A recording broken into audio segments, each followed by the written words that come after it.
What is up, guys? Welcome on back to TK's Garage. And if you're a Mopar fan, if you're a Dodge, Chrysler, Jeep, Ram fan, 2026 is about to be a banner year.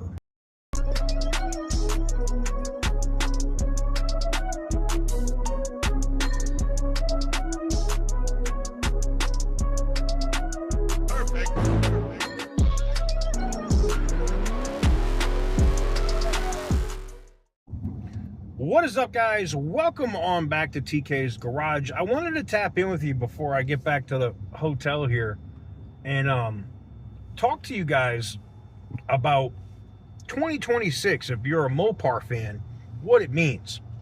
And I got to tell you, it's going to be huge. If you saw the debut of the Hellcat Durango for next year, that thing starts at $79,000. If you have been a Hellcat fan for a long time, that pricing brings us back to right before COVID pricing. That's like common sense pricing. Now they have different tiers. You know, you could do the jailbreak. I'm sure that's more money, and different options or whatever can, you know, increase that price.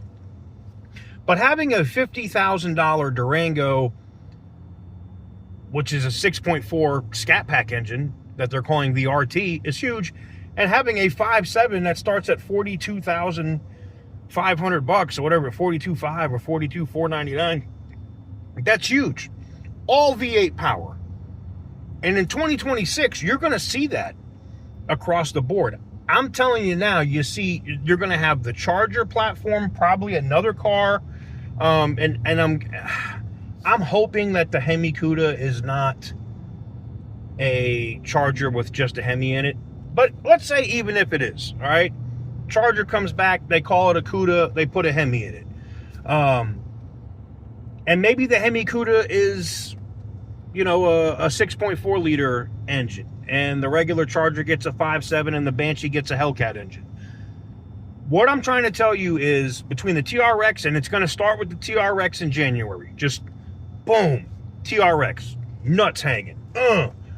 You got the inline six Charger, and I think at that point they're going to be selling pretty well. Ford is already worried. I actually met with some people at Ford today, after I got done meeting with my guy Brian Keller from the UAW. I linked up with some people from Ford, and Ford is worried about this inline six Charger, and I don't see it. But they're worried because Dodge, Ram, Jeep, I would say Chrysler, but they don't have shit to sell, is all getting back to what made that brand great, which is giving more value for less money than Ford or GM. Getting a muscle car, getting that experience for less than you're going to buy it at GM or Ford.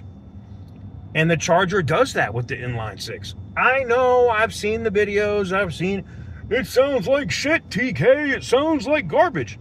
I agree. I'm not a fan of the sound. But I can tell you this, I rode in that car, and I drag raced that car, and I can tell you right now, both the EV, I drag raced the EV version, and I did donuts in the gasoline version, which you'll probably see in a video here tomorrow.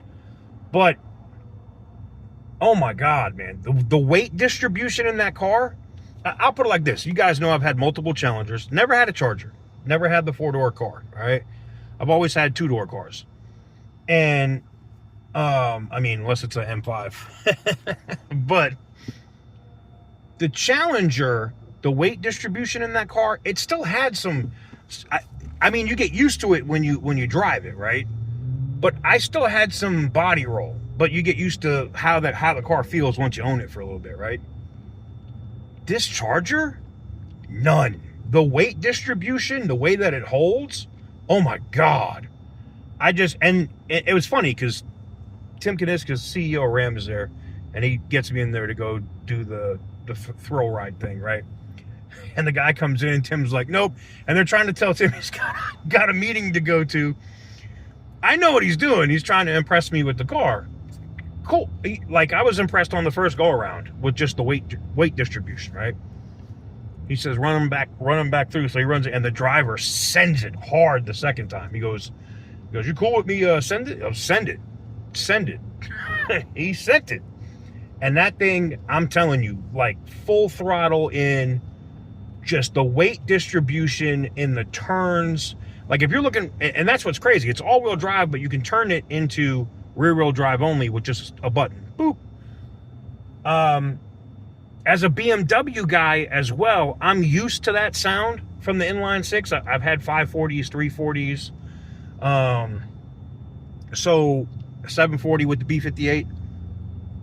I've had that sound from that engine, so it doesn't bother me. I would, if I own that car or buy one, immediately cut the mid pipes and probably the mufflers off that sucker. Leave the cats, whatever, and straight pipe it, and it would probably sound like the Petty Roosevelt, like my 540 BMW, which you guys have seen here on the channel. Didn't sound horrible. It would have plenty of nice little pops and whatever, but that's not what the Charger is. It's like, that was the only thing. It's like the Charger is trying to be a 5 Series BMW, and that's not what that car is. It's not this car. This is an M5. The Charger is not. And that's crazy, because I've drifted this one a little bit, and the M5 doesn't have a ton of body roll, but it definitely has more than that Charger does. I'm telling you, that thing is probably going to win awards for the suspension, whatever they did to that damn thing. The electric version, you guys know I've been hating on that car since it came out. But shout out to Cody, Green Beret Demon 170 was there, and he ran first, and I was the last one to run, and he ran the electric car first, and then we came back. The car comes back, and I get my shot at it. It's the car that Butter has right now. They actually gave that car to Butter, so I know he was live. I didn't post any videos yet because I wanted him to be able to debut the car. But that thing was. I mean, I'm gonna post it in a video tomorrow, so you'll see it. And I got my helmet on, did everything, get in the car. I loaded it up. I would do the same thing I would do on a gas car, and I didn't see it had like I didn't see launch control or anything on the buttons, and I'm sure it has it. I just held the brake and applied a moderate amount of power so I could feel it trying to fight itself until they told me to go, and then I just tore out. And 0 to 100, it was quick. You'll see it in the video. It was quick. Evidently, it was reliable enough to get Butter the Insider home, so I don't know. But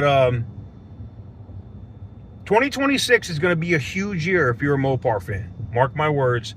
And I think, and I'm not giving investment advice. I'm just saying, I think, some of the other earnings reports that are going to come out this year, it's going to bring the stock down a little bit more. But I think 2026, the company comes roaring back, and I'm going to ride with it.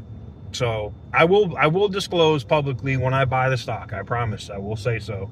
I don't currently own any, but I will publicly disclose when I go in. And it'll probably happen after earnings in Q3. So anyways, do you agree with my assessment that 2026 is going to be a huge year for Chrysler, Dodge, Jeep, and Ram? If you do, let me know in the comment section down below. Give the video a big thumbs up if you like what I do. Hit the subscribe button if you haven't already. And as always, stay petty, my friends.